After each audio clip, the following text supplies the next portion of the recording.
Әхәт Гафар. Кояшның салкын чагы. Бүген шимбә.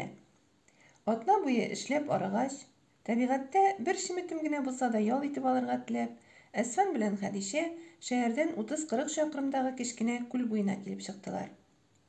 Хәдичә торган фатир хуҗасының Акбар атлы җыр этендә йөрттеләр. Әсфан мылтык асты. Булай гына купшылык өчен генә. Аннары тагын ул аны Хәдичәсенә эрерәк күренергә теләп тә аскан иде. Камышлы күл янына килеп җитүгә, мылтыгын тәбәнәк юан имәнгә сөяп куйды да кирәкмәс әйбердәй тәмам онытты. Хәер, күлдә атардай кош-корты да күзгә чалынмады. Күрәсең, күптән өркетеп бетергәннәрдер инде. Әсфан белән Хәдичәгә якындагы урманчыкны аркылы буйга кизеп, гөл җимешеннән, кыргый алмасыннан, миләш баланыннан әзмәс авыз иткәләп йөрү һәм тирән чокыр кырыенда учак ягып җибәрүдән бүтән чара калмады. Инкүлеккә сөт күбегедәй томан ингән. Табигатьне күзләрен генә була торган тынлык баскан. Ара-тирә ычкыннар чәчеп, учакта коры ботаклар чатный. Әсфан рюкзактагы 7 кызыл баланнар арасыннан иң йомшагын сайлап каба да, әшкелтем тәмнән йөзен чыта. Хәдичәгә шул җитә кала, юеш яфрак арасыннан чикләвек эзләп күшектергән кулларын учакка сузган җиреннән рәхәтләнеп көлә. Телисеңме, бер уч итеп кабам? Хәдичә Әсфан бригадасында ташчы булып эшли. Танышуларына да күп булса 3-4 ай чамасы гына әле. Бүген аның әзгә генә булса да Хәдичә белән ялгыз каласы, юньләп сөйләшәсе һәм соңгы нәүбәттә бар тәвәккәллеген туплап бер аңлашасы килә иде. Бергәләп сәяхәткә чыгуы аудан битәр шуның өчен. Телисеңме, бер уч итеп кабам?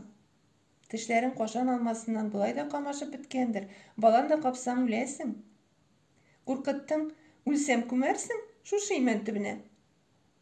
Кыз кечкенә учына тутырып, үтә күренмәле балан бөртекләрен авызына капты. Аның вак тешләре чагылып китте. Искиткеч тәмле. Тәмсез димимле, әче генә. Тынлык. Көзге иртәдә урман почмагында учак ягып сүзсез калуы икесенә дә рәхәт иде. Башта тойгылар, фикерләр йөрмәсе куба, аларны уртаклашасы килә, әмма тик кенә утырып бер-береңә әлдән-әле караш ташлап алуы да бик җитә. Хәдичәнең алга сузылган уч төбенә әйлән-бәйлән атынып, алтынсу кызгылт рәңге яфрагы куна.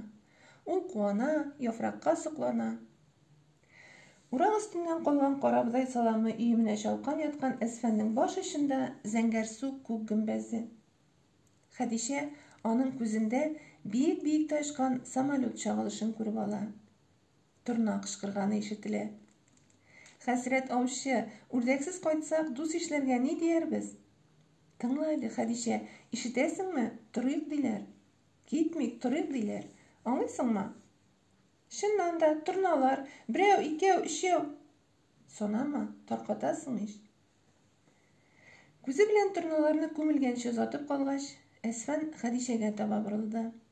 Тегесе җиргә коелган коры яфракларны кыштырдата шуышып килде дә, Әсфан белән янәшәдә генә урын алгач, тавышланмаска кушып бармак изәде.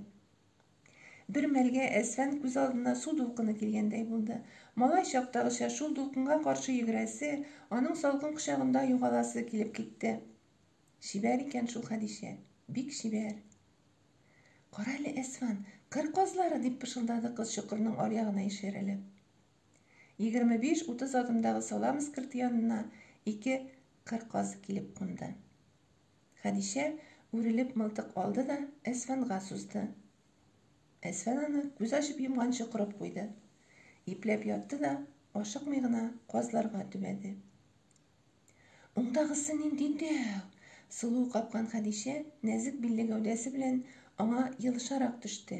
Шунысына түзә, Әсфан. Әсфанны ау дәрте биләп алды.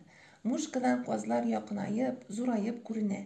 Алар томшыклары һәм канатлары белән иркәләнә, сөйләшә кебек тоелды.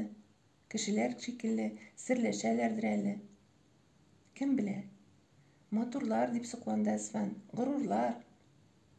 Менә ул хәзер курыкка басар да, тирә-юньне мылтык гөрселдәве тетрәтер.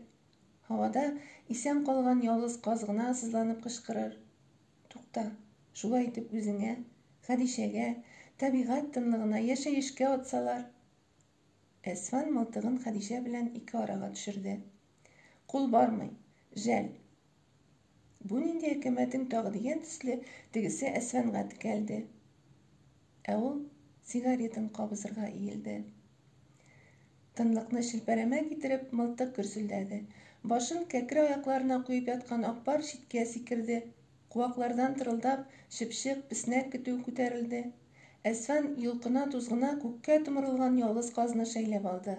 Кыр казы җирдә тыпырчынган иптәшен чакыра-чакыра әйләнгәләде дә ыңгырашуга охшашлы тавыш белән очып китте. Менә ничек аталар аны, Әсфан? Мылтыгың шәп ата. Хәдичә кинәт тынып калды. Әсфанның күзенә карады да, син нәрсә дип пышылдады. Аннары салам эскертенә таба китте. Эскерт турысына җиткәч, казның инде суына башлаган гәүдәсенә иелде. Гафу ит, кыр казы. Мылтыгың шәп ата, мылтыгың шәп ата. Акбар, әйдә. Әсфан читкә борылды да, әле генә каз очып киткән, инде җирне әз җылыткан кояш ягына атлады. Кояшның да, кешеләрнең дә салкын чагы бар. Әсфан, син кая киттең? Акбар, өйгә киттек, өйгә. Эт әле Әсфанга, әле Хәдичәгә талпынып карады. Үзен ияртеп килгән кешеләрнең көлүләре тынуга, кемне гаепләргә белмичә, яңадан очып килгән казга өрә башлады. Әсфан тынычланырга теләп, болыт тауларына карады.